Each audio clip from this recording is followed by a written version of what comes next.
Good morning. Welcome to the Unitarian Universalist Fellowship of Northfield. My name is Martha Easter Wells, and I've been a member here for 3 years. We each come here for different reasons: to find community, to seek your spiritual and personal truths, to question, to nurture your heart and soul, to be nurtured, to explore new ideas, to find comfort, and perhaps to find the answers to some of your bigger questions. We know you come from different places, different religions, different beliefs, and different backgrounds. We hope you find comfort, connection, challenge, and love here. We hope you find ways to provide care to others at UUFN in our local community and in our world community. We welcome you here, and we hope both newcomers and longtime members alike can stay after the service for coffee and conversation. Later in the service, we will take our Share the Plate offering as a way to care for the wider world. During this month, when our theme is the practice of presence, we are called to be present to that which is often invisible: growing struggles with mental illness in the United States.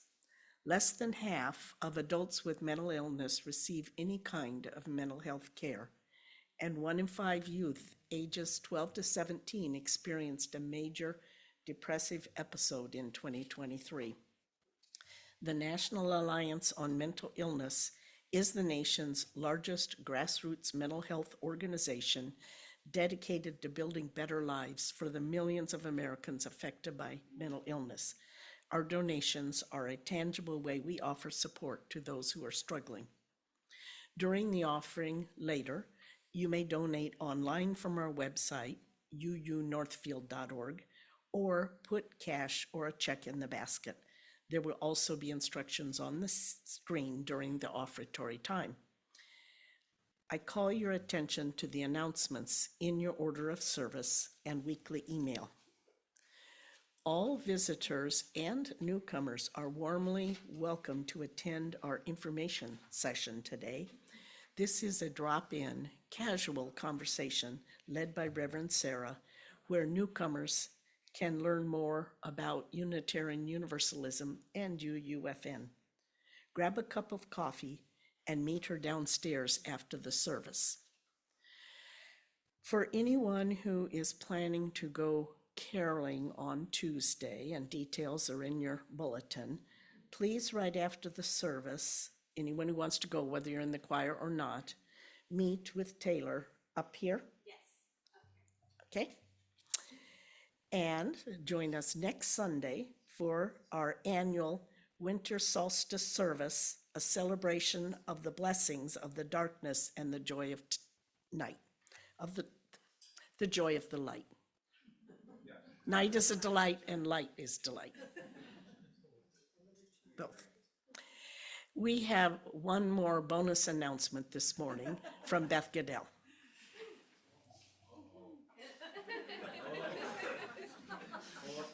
Oh, I like the uh-ohs. Hi, I'm Beth. I'm the person who signs folks. Hi. I sign folks up to do the coffee and snacks each Sunday.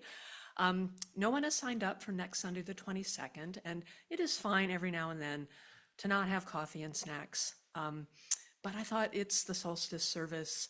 It's the Sunday before Christmas. There should be some warm beverages and Christmas cookies. So I'm going to be gone, so I cannot cover that. So I'm asking this morning if we collectively would like that to happen after the service next week, if somebody could sign up to do that. And I'm hoping that it would be somebody who hasn't done this regularly or recently. I can show you how to make the coffee and get it set up. Baking need not be involved. I can even arrange for there to be some Christmas cookies ready to go for that morning. So please, it would be ideal to have a couple of people for setup and a couple of people for cleanup, for setup. Getting here at about 9:30 is helpful to get the coffee going. So please let me know after the service if you can handle either part of that for next week. Thanks. Again, welcome to the Unitarian Universalist Fellowship of Northfield.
Good morning, all. I am the Reverend Sarah Smalley, she, her pronouns, and I am honored to serve this congregation as its minister.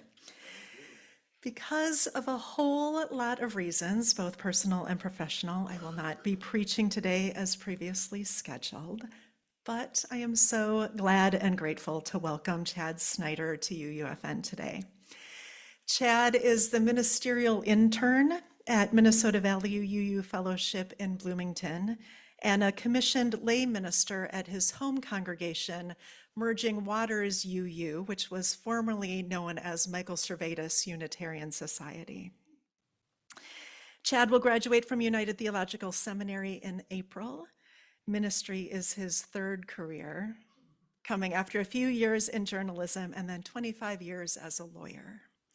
Welcome, Chad. We are so glad and grateful you are here. Our opening words today are from one of the premier scholars of Afrofuturism, community activist and brilliant writer, Adrienne Marie Brown. Put your attention on suffering, which is constant and everywhere, and it is all you will see. Joy will come and laughter, but you will find it brief, possibly a distraction. Put your attention on joy, being connected and feeling whole, and you will find it everywhere. Your heart will still break. You will still know grief, but you will find it a reasonable cost for the random abundance of miracles and the soft, wild rhythms of love. Come, let us worship together.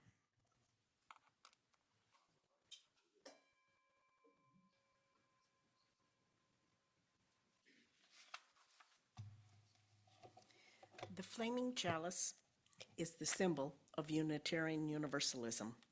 Each Sunday when we gather, we bring this symbol to life together. Please join me in speaking the words for the lighting of the chalice. Let us open our eyes to see what is beautiful. Let us open our hearts.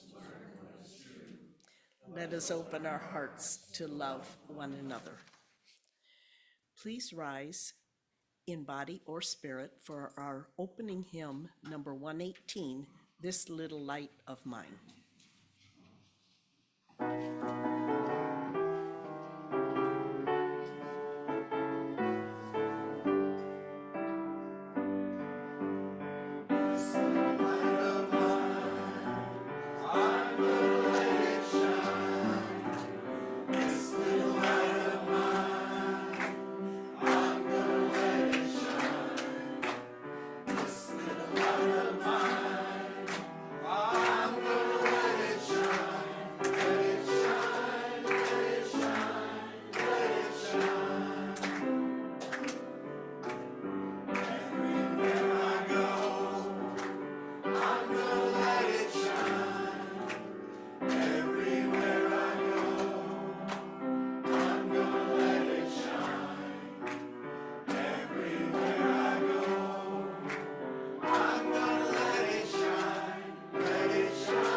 So I have a story. Because I'm married to a children's librarian, every time I do a service, I have a children's story. This is a book by James Yang, A Boy Named Isamu.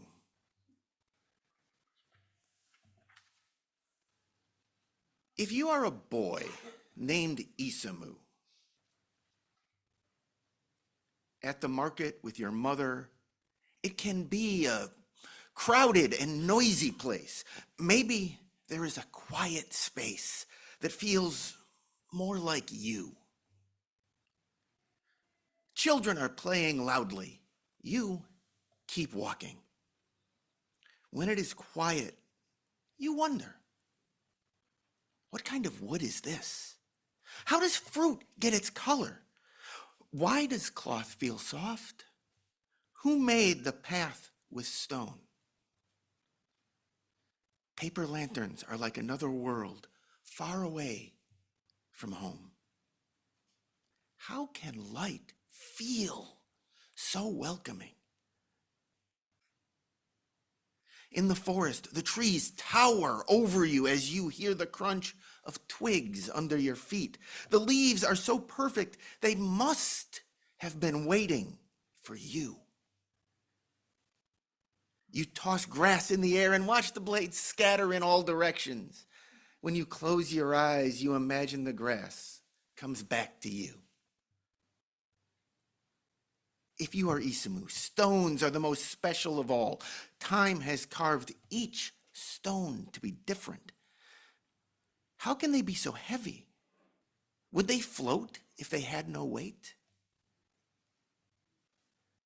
They can be smooth or rough. You press your ear against the stone. What is it saying? At the beach, your stick makes a shh sound. The ocean greets you with its quiet rumble. You feel like the only person in the world. If you are Isamu, you find a secret place so you can look at the ocean and see the shapes of things. You see birds that look like stones and stones that look like birds. Bamboo can be many things, but you know it's meant to be played like a flute. Isamu, there you are. Your mother asks about your day. You think about how you were alone, but not lonely. You take one more look at the sticks, pebbles, shells, and bamboo who were waiting for you. The forest and beach were like friends giving you a gift. If you are Isamu, you wish every day could be this big.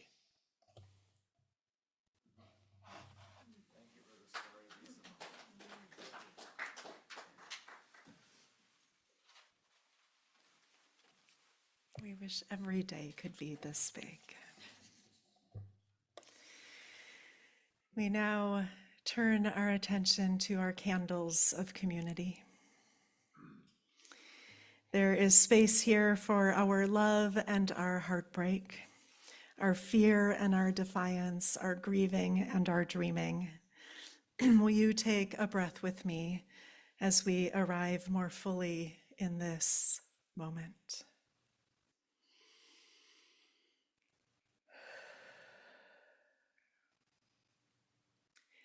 We light our first candle as a blessing for the wider world. Our thoughts are with the people of Syria, where former president and brutal dictator there, Bashar al-Assad, was ousted last week. This is, of course, an incredibly complex situation with much uncertainty. And so we join our hearts together with Syrian hearts in hopes this will bring a new era of hope and peace and liberty to the region. We know, too, that the details of our daily lives are sacred and important, and we light candles to honor the sorrows and celebrations in our gathered community. A joy from Carol and Bob Spear.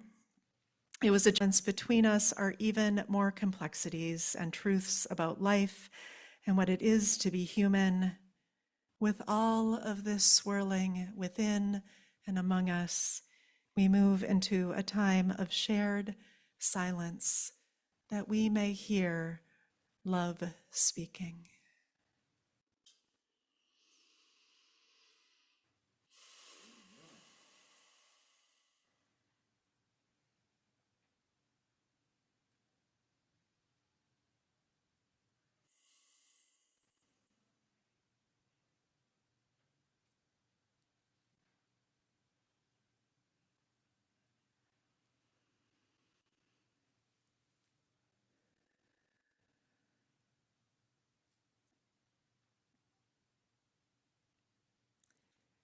Amen and blessed be.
Our first reading is from Ray Bradbury's Dandelion Wine, a chapter titled The Sound of Summer Running.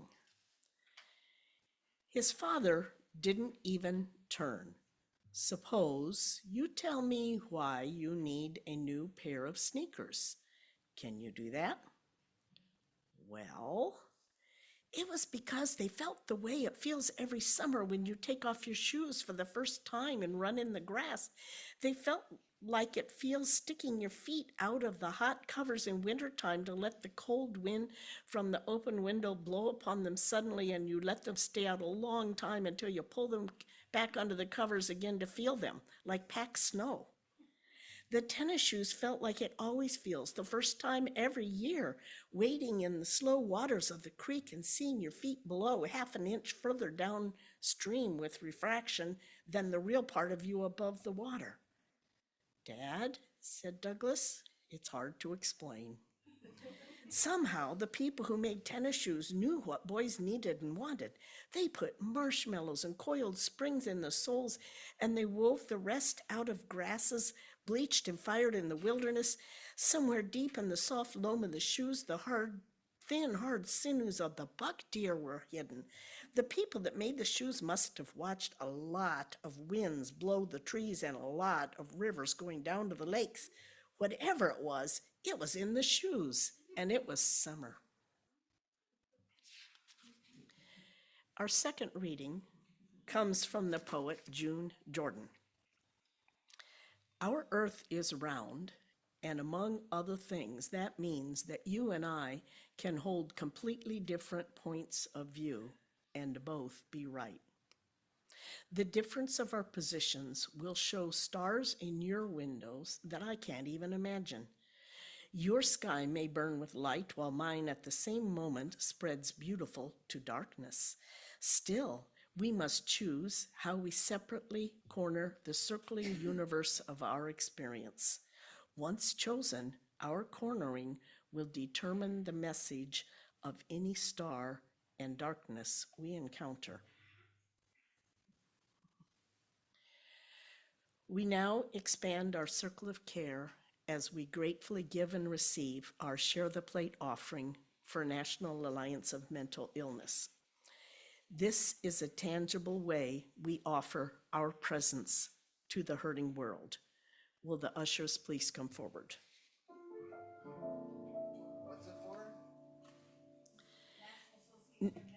National Alliance of Mental Health, also known as NAMI.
So, I didn't know that rabbits play. I mean, now maybe if I'd thought about it, I would have guessed. I, I know people have them as pets, and I'm sure they play with them just like I play with my dog and cats. Come to think of it, I bet my dog would love to play with a rabbit. But mostly when I think of rabbits, I think of them living in the wild. And by wild, I mean the mean streets of northeast Minneapolis where I live. And just surviving. You know, they're not making time for bunny shenanigans. They have things to do. So imagine my surprise one spring evening, parked in a St. Paul neighborhood, about to climb out of my car, and frozen in place, my hand on the door to my car, as a gaggle, I assume they go by gaggles, a gaggle of rabbits played Catch Me If You Can or Tag or some bunny game I've never heard of. To be fair, I don't have deep familiarity with the canon of rabbit games. It was 3 of them at first, 2 chasing after the leader, dashed through the perfect bunny-sized hole in the chain link fence, around the planter in the middle, under the downspout, and then quick, pivot, turn around, then hop over the downspout, back around the planter, around the fence, into the neighbor's yard, and then start the exact same pattern over again. Now, they do this a couple of times, enough to convince me this isn't chance. This is deliberate. This is a plan. This is a game they know how to play. And then a 4th bunny hops along, and a 5th. Hey, can we play? We love this game. So now it's 5 bunnies chasing each other through the perfect bunny-sized hole in the fence, around the planter, under the downspout, and then back over it. Huh. Now this whole thing lasts 30, 40 seconds. And then somebody changes the rules or picks a new game, and they scatter into a couple of groups, chasing each other out of sight into somebody's backyard. Now, my wife, Amy, and I, we have things to do. We're on our way to perform in a play at a theater around the corner, but it could wait. Pay attention to the world around you, wrote the Buddhist teacher Thich Nhat Hanh. to the leaves and the flowers, to the birds and the rain, if you can stop and look deeply, you will recognize your beloved manifesting again and again in many forms. Amen. There are bunnies playing. There is simple, undiluted joy happening right in front of us. It is delightful. And we're here for it. We let ourselves be caught by surprise, my wife and I, and once caught, to be held by the surprise in that moment of delight. And now I wonder, has this been going on around me all the time and I just didn't notice? What else am I not seeing or hearing or smelling, feeling in the tenderness of my heart, deep in the marrow of my bones? What am I missing? Because I'm not present to the delight, the wonder surrounding me all the time. Probably a lot. What kind of wood is this? Why does cloth feel soft? How can light feel so welcoming? When was the last time you pressed your ear against a stone wondering, what is it saying? Listen to the whispered shh of that stick of driftwood you drag through the sand. If you are Isamu, you wish every day could be this big. Now, the little boy in that story was named Isamu Noguchi. He's a Japanese American who grew up to be an artist. Mostly worked in stone. When he grew up, he tried to hold on to that child's perspective from the story, the kid's way of experiencing the world, by actually letting himself experience it. When an artist stops being a child, he once said, he would stop being an artist. So for him, maybe every day could be that big. But I am no artist. Can the world be this big for me? For all of us?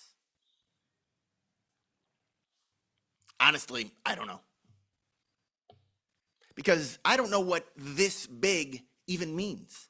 At least I don't know what it meant for Isamu Noguchi. I don't know if your this big is the same as my this big, the same shape or color or melody. If it's even in the same place as mine. But I do believe that we all can make our worlds at least a little bigger by noticing the delights around us. And then maybe by sharing them with the people around us and letting them share theirs with us. That is how the world gets bigger still. Or maybe more accurately, as we hear in this next story, we all see a little more of what was already there. Woo! Get it, brother. Get it, brother.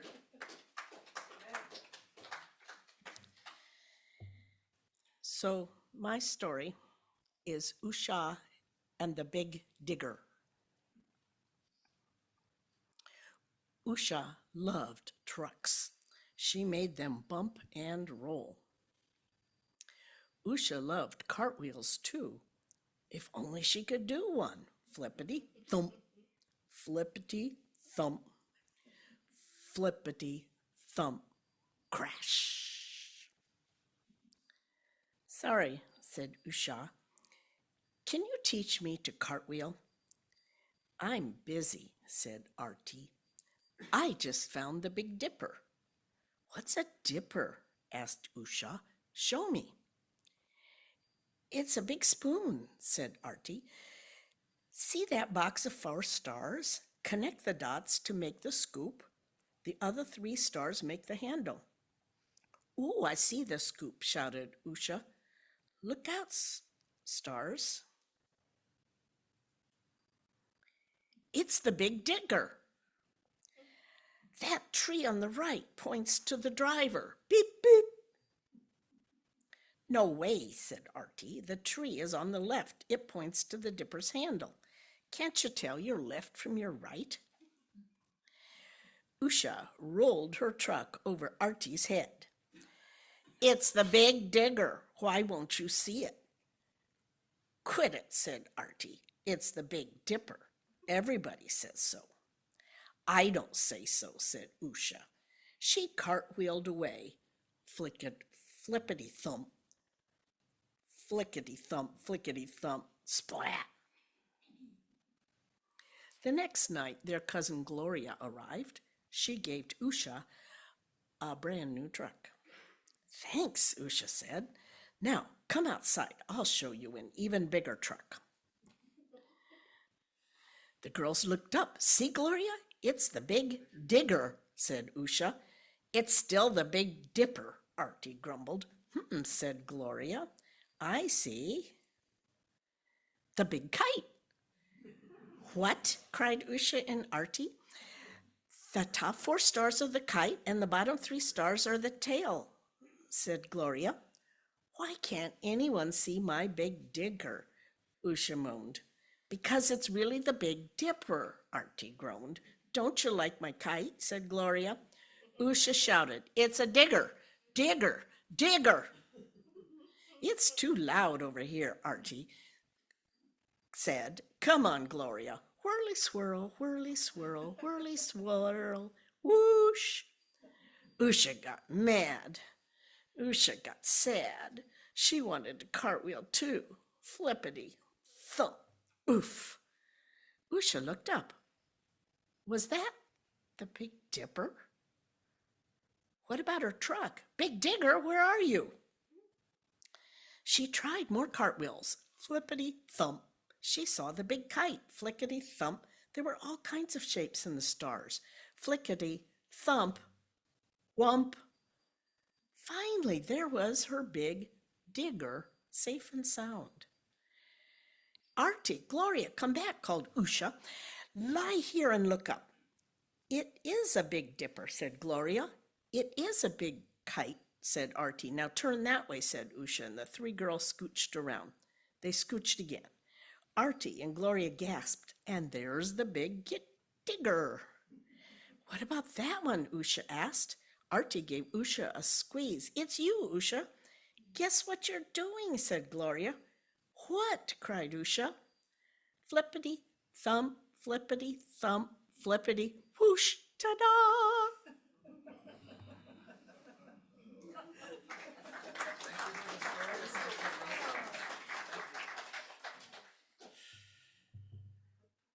Well, that went exactly as I hoped.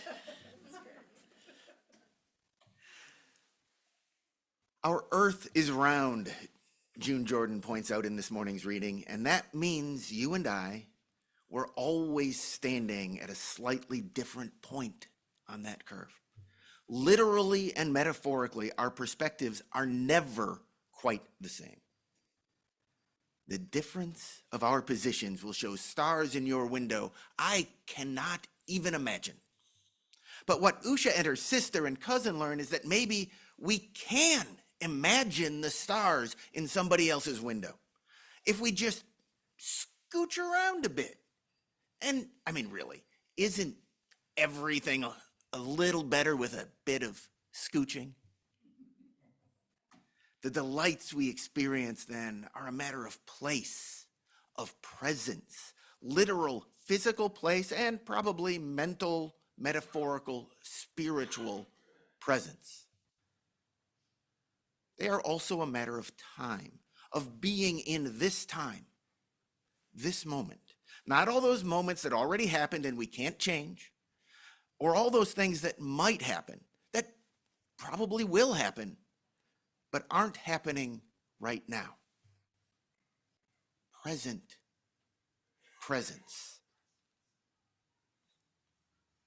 One day, this is many years ago now, when our first dog, Oscar, was 5 years old, I was suddenly consumed by the fact that someday, probably in 10 or 12 years, he was going to die. It just was this feeling, this loss that dropped on me like a stone out of nowhere. I remember exactly where I was, in our bedroom, standing next to the bed on my side of the bed, and I just sat on the bed. The weight of it knocked me off my feet, and I was just caught in this moment that was years away. Instead of enjoying the company, the goofiness of the sweet, adorable, cuddle champion of a dog who was with us right there, right then. The past no longer is, taught the Buddha. The future is not here yet. There is only one moment in which life is available, and that is the present moment. Be here now. There's a Zen parable that captures the idea in stark terms, as Zen parables tend to do. One day, while walking through the wilderness, a man stumbled upon a vicious tiger. He ran, but soon came to the edge of a high cliff. Desperate to save himself, he climbed down a vine and dangled over the fatal precipice. As he hung there, 2 mice appeared from a hole in the cliff and began gnawing on the vine. Suddenly, he noticed on the vine a plump, wild strawberry. He plucked it and popped it in his mouth. It was incredibly delicious. Pay attention to the world around you, says Thich Nhat Hanh, and soon you will take in the beloved manifesting again and again in many forms. In the note at the end of Usha and the Big Digger, the author takes delight in seeing all the different things different people have seen in those 7 stars. The Greeks saw them as part of the Great Bear. Enslaved people in the United States saw a drinking gourd that pointed the way north. The Anishinaabe see a fisher. The Tuareg in North Africa, a camel, and in parts of India, those stars are known as the 7 sages. It's the same stars, the same light, different visions, different delight. There's a story of a dinner party at the home of theologian Paul Tillich. And before dinner, everybody at the party is gathered in the Tillich's front room, admiring the view. And Tillich took the moment to ask everybody who was standing there, sitting around, to share what they saw in that view. A tree, someone said, blooming flowers, the house across the street, a neighbor walking the dog. And Tillich nodded and said, yeah, But what about the window? Has nobody noticed that? Of course not. The window isn't the thing you see. It's the thing that lets us see. Faith, Tillich told his dinner guests, is like that window. Faith isn't the world. It isn't reality. It's what we see the world through. The shape, the color, the scope of that window, whether it is scratched or fogged over, tiny and focused, or taking up the whole wall in front of us. All of that defines what we see and how we see it. And most of the time, we just don't think about the window. That's fine. That's fine. The window isn't the point. The world is the point. What we see, hear, experience through that window, and how we respond to it, that is the point.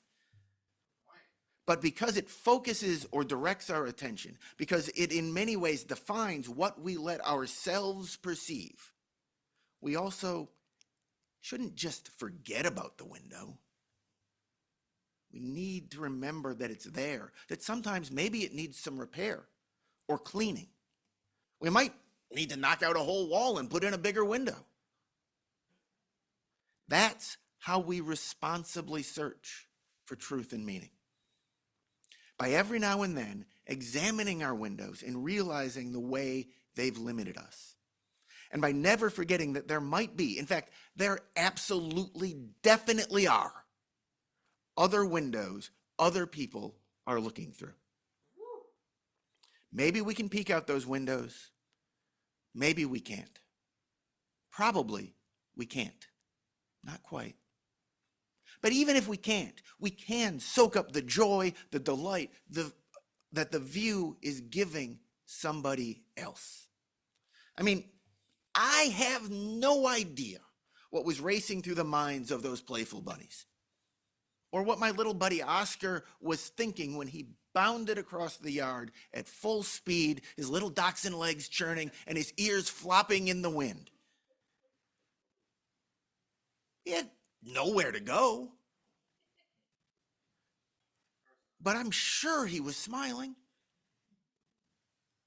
And remember those summer sneakers from the reading a bit ago? Douglas can see the magic of those sneakers through his window. His dad? Not so much. Dad's magic sneaker window was probably painted over years ago. But Dad doesn't have to see the magic in his son's window to see his son's delight at the prospect of summer sneakers. There's this quote by the comedian Ricky Gervais floating around the internet.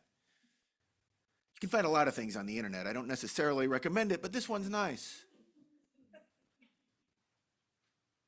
Happiness is amazing. It's so amazing. It doesn't matter if it's yours or not. Look, I know the world is breaking all the time. I was around just over a month ago on a Wednesday morning. I haven't completely avoided the headlines since. There is Syria and Palestine and Israel and Africa. There are people starving in our own country. There are loved ones who are sick. There are people breaking each other's hearts. The world is always breaking. I'm not asking you to ignore all that. But I am telling you, there are also bunnies playing, and big diggers in the stars, and silly songs, and rocks speaking if you'll listen, and terrible jokes, and magic sneakers. Joy is there if we choose it, if we choose to see it. Take the time to welcome it, to soak it in. Because if we cannot do that for ourselves, for each other, together, without that, we will never heal this breaking world.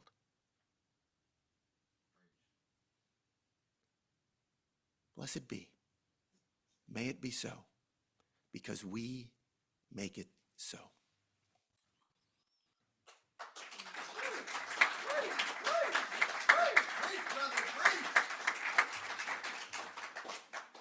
And now, let us sing one of my favorite hymns. My wife and I had this at our wedding.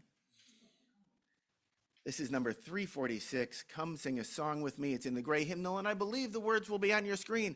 Please rise in body or spirit and sing joyfully.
I have these closing words.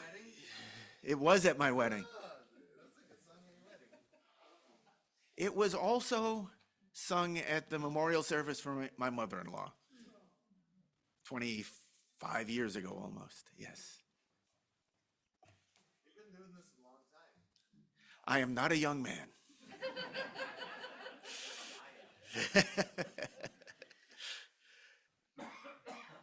The religious writer Brian Doyle said this: "We are only here for a minute. We're here for this little window. And to use that time to catch and share shards of light and laughter and grace seems to me to be the great story." So friends, may this tale of grace and delight be the one we tell with our lives. And now it comes time for us to extinguish the chalice. Please join in the words for the extinguishing.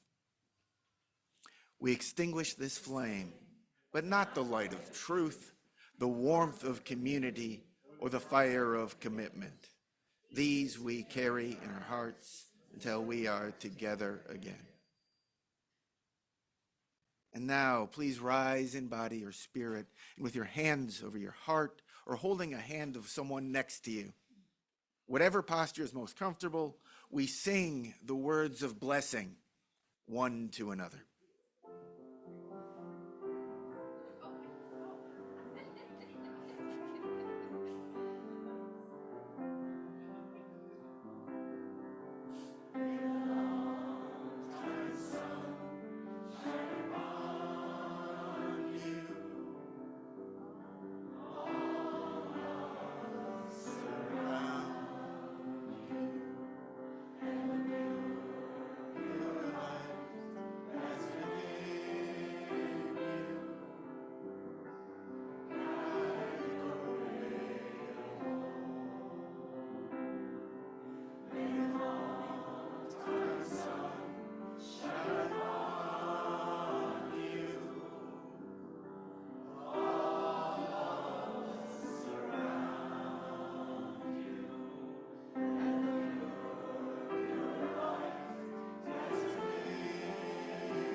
Go in peace. And newcomers, if you want to chat, I'll be downstairs in a few minutes.